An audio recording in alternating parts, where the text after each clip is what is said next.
On the other hand, as a human being, they are helping in their neighborhoods, in their communities. ऐसे ही एक हमारे MPP हैं रूडी कज़ेटो, वो अभी हमारे साथ ज्वाइन करेंगे.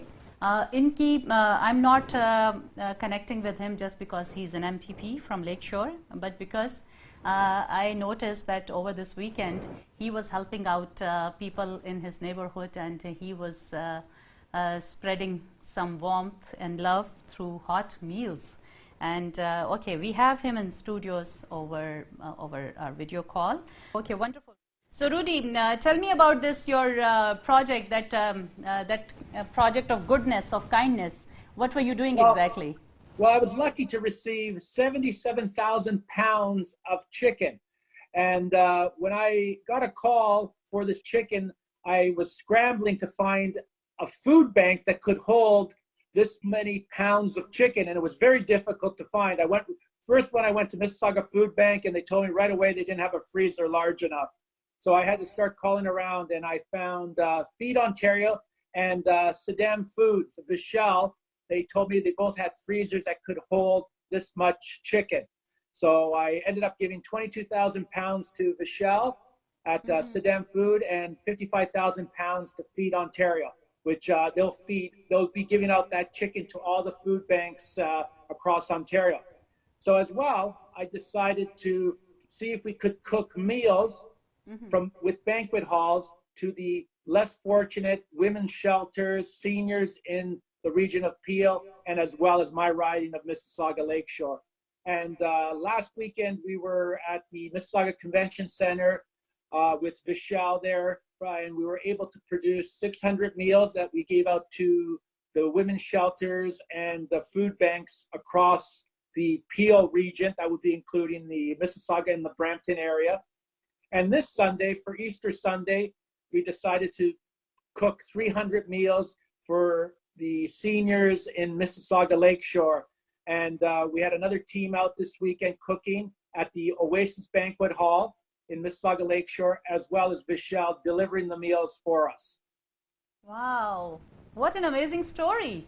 All I saw, you delivering the hot meals, and there's a huge story behind that 77,000 pounds of chicken. Wow. Correct. And not only that, I was able to call a friend of mine that's one of the managers at Sobeys Food in Calgary, Laura, and she was able to send us 5 skids of canned goods to the Mississauga Food Bank as well.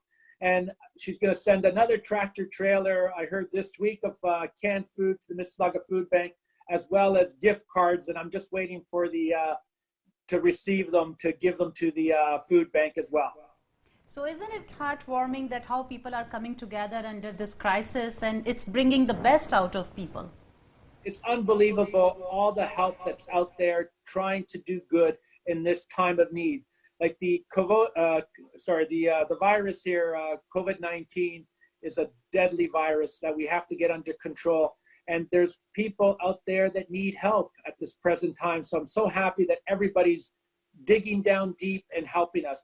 Even the volunteers, I get calls every day of people, like these are like developers, like multi-millionaires that are calling me and saying, can we come out and help deliver food? It's unbelievable the help I'm getting out there. Wow, that's wonderful. So we are talking about things, how they are here, and since like we have heritage from Pakistan, you have heritage from Italy. How Correct. Are people doing there now? The curve has flattened, or how is the situation there now? Well, the curve has flattened, and to be honest, my relatives are much older than me. I was the baby of the family, so they're all in their 70s and 80s, and they're all in quarantine right now. But they're doing well. They're getting meals delivered to their homes. But overall, they said that they're healthy, and they're just waiting for everything to return to normal again. Okay, tell me one thing. Do you think that after, because it started in China, that it went on to some other countries and in Europe and then to North America, do you think that as Canadians, we were better prepared or not? I think we were much better prepared in Canada, because it had already hit like Europe, Italy, Spain, and it had started to come towards North America. I think we're doing an excellent job here at all three levels of government, working together, putting parties aside and everything and doing what's best for our country.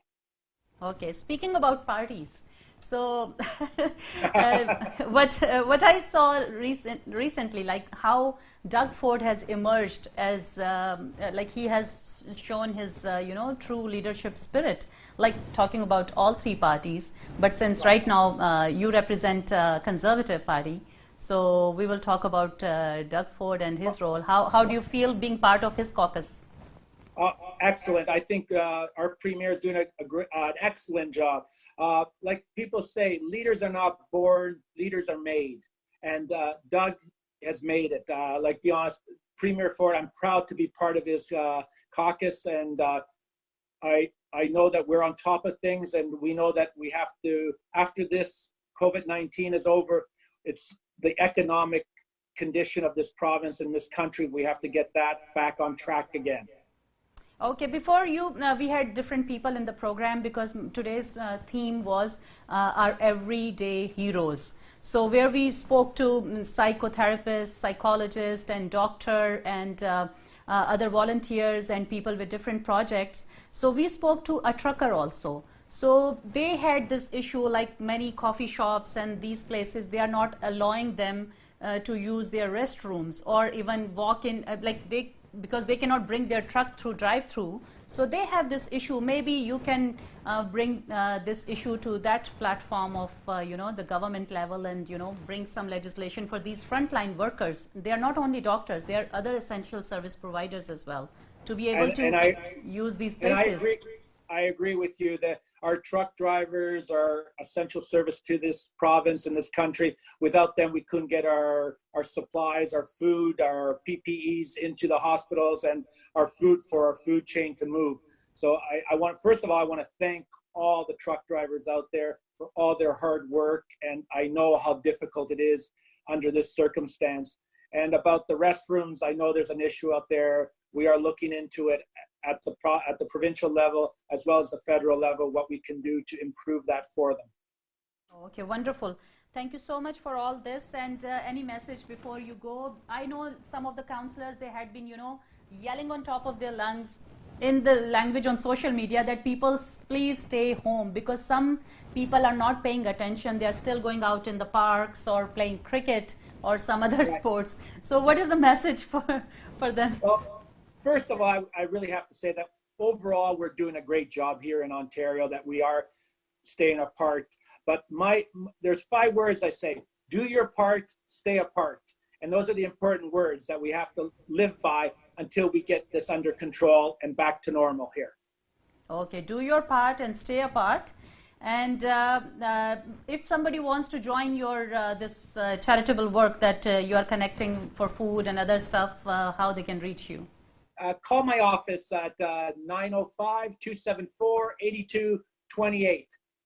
Okay, wonderful. Thank you so much, and stay safe. And we hope to see you again soon after this physical distancing. Thank you very much. And it's an honor for being here tonight on the air with you. Thank you so much. Keep up the good work. Take care. Bye-bye. Bye.